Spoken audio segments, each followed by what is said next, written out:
देश के सबसे लोकप्रिय प्रधानमंत्री नरेंद्र मोदी का आज जन्मदिन है। वे आज 71 साल के हो चुके हैं। आपको बता दें कि नरेंद्र मोदी आज़ाद भारत में जन्म लेने वाले देश के पहले प्रधानमंत्री हैं।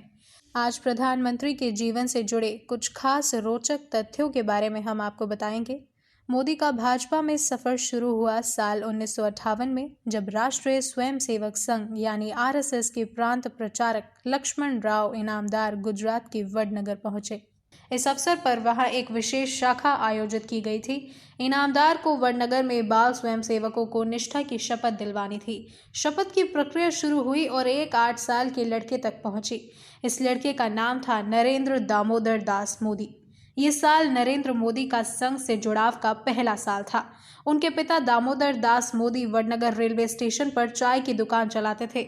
नरेंद्र सुबह के वक्त पिता के काम में हाथ बटाते और स्कूल का वक्त होते ही झोला उठाकर अपनी कक्षा में पहुंच जाते। बचपन बीता, लेकिन घर वालों ने कम उम्र में ही नरेंद्र को शादी के बंधन में बांध दिया। जब उनकी उम्र 18 पहुंची तो गोने की बात शुरू हो गई, तो नरेंद्र घर छोड़कर भाग गए।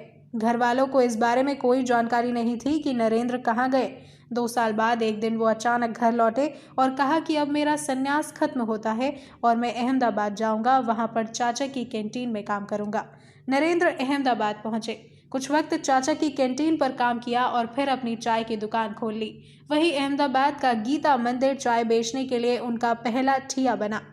उसके बाद नरेंद्र ने पहले केशव भवन में रह रहे लोगों की देखरेख की जिम्मेदारी ली।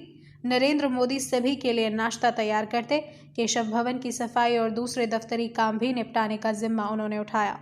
केशव भवन में नरेंद्र ने संगठन की बारीकियों को सीखा। देश में इमरजेंसी लगी, आपातकाल के खिलाफ प्रचार सामग्री को तैयार कर राज्य भर में अंडरग्राउंड कार्यकर्ताओं तक पहुंचाने का जिम्मा नरेंद्र मोदी पर था। उन्होंने इस काम को बखूबी अंजाम दिया। इमरजेंसी खत्म हुई और देश में एक बार फिर से जब सरकारें बहाल हुई तो संघ ने नरेंद्र के कंधों पर जिम्मेदारी का बोझ डाल दिया। साल गुजरा, 1980 में भारतीय जनता पार्टी बनी, लेकिन अपने पहले लोकसभा चुनाव में वे सिर्फ 2 सीटों पर ही जीत पा सके। इसके बाद बीजेपी के आला कमान ने हिंदुत्व की राह अपनाने का फैसला किया। इसके बाद साल 1987 में संघ ने अपने प्रचारक नरेंद्र मोदी को संगठन मंत्री बना दिया। संगठन की कमान संभालते ही नरेंद्र मोदी ने गुजरात में रथ यात्राएं निकालने की शुरुआत की। इसका फायदा साल 1989 के लोकसभा चुनाव में बीजेपी को मिला। 1984 के चुनाव में सिर्फ 1 सीट जीतने वाली बीजेपी गुजरात में 12 सीटों पर पहुंच गई। नरेंद्र मोदी का कद और बढ़ गया। साल 2001 में गुजरात के भुज में भूकंप ने भारी तबाही मचाई थी। दूसरी ओर गुजरात बीजेपी में भी कम हलचल नहीं थी। सीएम केशुभाई पटेल को लेकर पार्टी के भीतर विरोध के स्वर बुलंद हो रहे थे।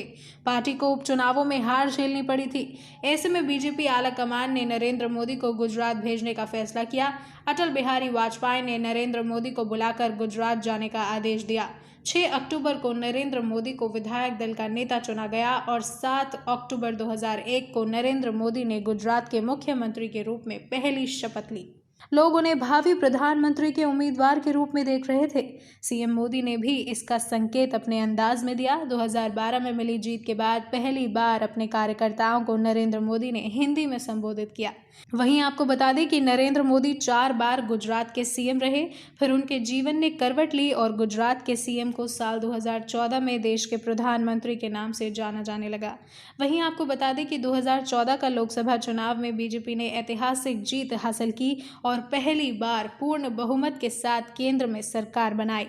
तो ये था नरेंद्र मोदी के 71 साल का छोटा सा सफरनामा, जो संघ के स्वयंसेवक से शुरू हुआ और मुख्यमंत्री के पद से होते हुए प्रधानमंत्री के पद तक पहुंचा और आज वो देश के सर्वोच्च नेता हैं। पायनियर हरियाणा अपनी इस छोटी सी पेशकश के साथ उन्हें 71वें जन्मदिन की हार्दिक शुभकामनाएं देता है।